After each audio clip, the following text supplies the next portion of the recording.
എല്ലാ കൂട്ടുകാർക്കും നമസ്കാരം. 10ാം ക്ലാസ് പാസ്സായ എല്ലാവർക്കും +1 പ്രവേശനത്തിനുള്ള സമയം ആരംഭിച്ചിരിക്കുകയാണ്. ഇന്ന് മുതൽ എല്ലാവർക്കും ഓൺലൈനായിട്ട് +1 പ്രവേശനത്തിനുള്ള അപേക്ഷകൾ സമർപ്പിക്കാവുന്നതാണ്. ഈ ഓൺലൈൻ അപേക്ഷകൾ സ്വീകരിക്കുന്ന വെബ്സൈറ്റ് അല്പസമയം മുമ്പ് ഓപ്പൺ ആയിട്ടുണ്ട്. 3/6 അതായത് ജൂൺ മാസം 3-ാം തീയതി വരെയാണ് ഓൺലൈനായിട്ട് അപേക്ഷ സമർപ്പിക്കേണ്ട അവസാന തീയതി വരുന്നത്. ജൂൺ മാസം 3-ാം തീയതിയാണ്. അതുപോലെ തന്നെ അതിൻ്റെ ട്രയൽ അലോട്ട്മെൻറ്റ് വരുന്നത് ജൂൺ മാസം 8-ാം തീയതി. ഫസ്റ്റ് അലോട്ട്മെൻറ്റ് വരുന്നത് ജൂൺ മാസം 15-ാം തീയതി. എല്ലാ ഇതുകളോടും കൂടി അഡ്മിഷൻ അവസാനിപ്പിക്കുന്ന തീയതി ജൂലൈ മാസം 1-ാം തീയതി. ജൂലൈ മാസം 2-ാം തീയതി ക്ലാസ്സുകൾ ആരംഭിക്കുന്നതാണ്. സപ്ലിമെൻ്ററി അലോട്ട്മെൻറ്റുകൾ 13-ാം തീയതി ജൂലൈ 13-ാം തീയതി മുതൽ ആഗസ്റ്റ് 5-ാം തീയതി വരെയുള്ള സമയത്തിനുള്ളിൽ സപ്ലിമെൻ്ററി അലോട്ട്മെൻറ്റുകളും പൂർത്തിയാക്കുന്നതാണ് ഇന്ന് പുറത്തിറങ്ങിയിരിക്കുന്ന +1 വിജ്ഞാപനത്തിൽ പറഞ്ഞിരിക്കുന്നത്. അപ്പോൾ അപേക്ഷകർ അപേക്ഷിക്കേണ്ടത് hscap.gov.in എന്ന വെബ്സൈറ്റ് വഴിയാണ്. ഈ വെബ്സൈറ്റ് വഴി ആർക്കും ഏത് വിധേനയും നമുക്ക് മൊബൈൽ ഫോൺ ഉപയോഗിച്ചോ അല്ലെങ്കിൽ നിങ്ങളുടെ അടുത്തുള്ള സ്കൂളുകളിൽ പോയിട്ടോ അവിടുത്തെ ഹെൽപ്പ് ഡെസ്കുകൾ വഴിയോ അല്ലെങ്കിൽ നിങ്ങളുടെ അടുത്തുള്ള ജനസേവാ കേന്ദ്രങ്ങൾ വഴിയോ നിങ്ങൾക്ക് നിങ്ങളുടെ അപേക്ഷകൾ സമർപ്പിക്കാവുന്നതാണ്.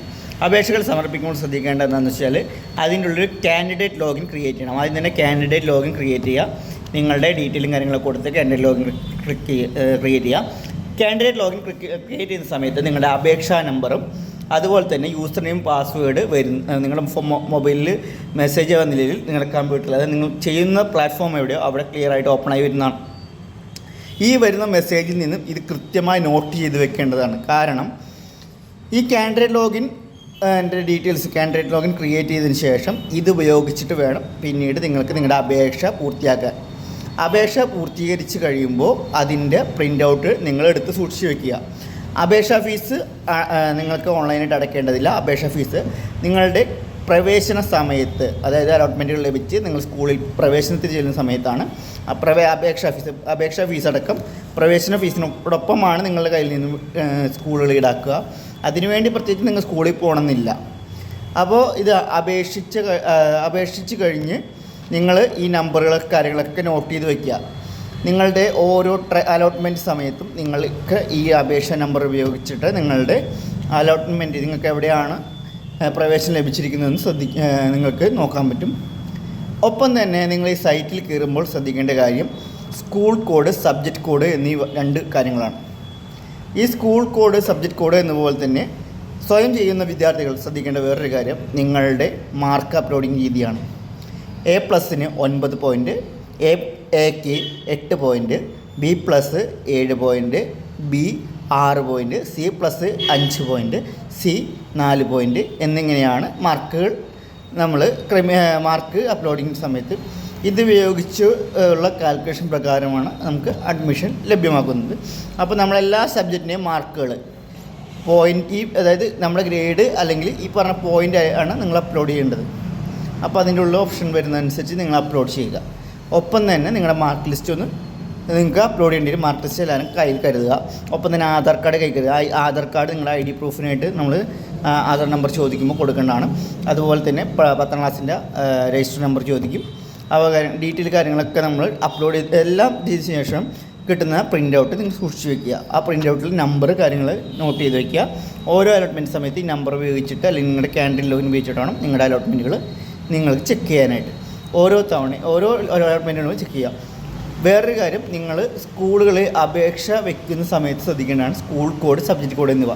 അതായത് ഓരോ സ്കൂളുകൾക്കും ഓരോ സ്കൂൾ കോഡും അതായത് സയൻസ്, അതുപോലെ കൊമേഴ്സ്, ഹ്യൂമാനിറ്റീസ് ഇതിനോരോന്നിനും സബ്ജക്റ്റ് കോഡുകളുമുണ്ട്. ഈ സബ്ജക്റ്റ് കോഡുകളും സ്കൂൾ കോഡുകളും നിങ്ങൾ അപേക്ഷിക്കാൻ പോകുന്നതിന് മുൻപേ തന്നെ നിങ്ങൾ നോക്കി ഉറപ്പാക്കുക ഏതൊക്കെ സ്കൂളുകളാണ് ഞാൻ അപേക്ഷ വെക്കേണ്ടതെന്നുള്ളത്. അപ്പോൾ അത് അപേക്ഷ വയ്ക്കുമ്പോൾ ശ്രദ്ധിക്കുക. ഓരോ ജില്ലയ്ക്കും ഇപ്പം നമ്മളിപ്പോൾ ഒരു ഒന്നിൽ കൂടുതൽ ജില്ലകൾക്ക് അപേക്ഷിക്കുന്നുണ്ടെങ്കിൽ ഒന്നിൽ കൂടുതൽ അപേക്ഷകൾ നിങ്ങൾ സമർപ്പിക്കേണ്ടതുണ്ട്. ഒരു അപേക്ഷ ഒരു ജില്ലയിലെ സ്കൂളുകളിലേക്ക് മാത്രമേ സാധിക്കുകയുള്ളൂ. അങ്ങനെയാണ് ഇതിൻ്റെ പ്രവേശന രീതി. നിങ്ങളിപ്പോൾ ഒരു ജില്ലയുടെ ഒരു അറ്റത്ത് ബോർഡറിൽ നിൽക്കുന്നതാണ്, നിങ്ങൾ 2 ജില്ലയിലോട്ട് അപേക്ഷിക്കാൻ ഉദ്ദേശിക്കുന്നുണ്ട് എന്ന് വിചാരിക്കുക. അപ്പോൾ ഒരു ജില്ലയ്ക്ക് ഒരു അപേക്ഷ എന്നുള്ള രീതിയിൽ 2 ജില്ലയ്ക്ക് 2 അപേക്ഷ വെക്കേണ്ടതുണ്ട്. അപ്പോൾ അത് നിങ്ങൾ ശ്രദ്ധിക്കണമെന്ന് അഭ്യർത്ഥിക്കുകയാണ്. അപ്പോൾ നിങ്ങൾക്ക് നിങ്ങൾ അപേക്ഷിക്കുന്നതിനെ സംബന്ധിച്ച എന്തെങ്കിലും സംശയങ്ങളുണ്ടെങ്കിൽ നിങ്ങൾക്ക് താഴെ കമൻറ്റ് ചെയ്യാവുന്നതാണ്. ഒപ്പം തന്നെ ഞാൻ ഇതിലെൻ്റെ നമ്പർ നോട്ട് ചെയ്ത് വിടുന്നുണ്ട്. താല്പര്യം നിങ്ങൾക്ക് വിളിക്കാം. എന്നോട് നിങ്ങൾക്ക് ഉള്ള സംശയങ്ങൾ തീർക്കാവുന്നതാണ്. അപ്പോൾ എല്ലാവർക്കും അലോട്ട്മെൻറ്റുകളിൽ പ്രവേശനം, എല്ലാ 10ാം ക്ലാസ് പാസ്സായ എല്ലാവർക്കും +1 പ്രവേശനം സുഗമമായി ലഭിക്കട്ടെ എന്ന് ആത്മാർത്ഥമായി ആഗ്രഹിച്ചുകൊണ്ട് നിർത്തുന്നു. നന്ദി, നമസ്കാരം.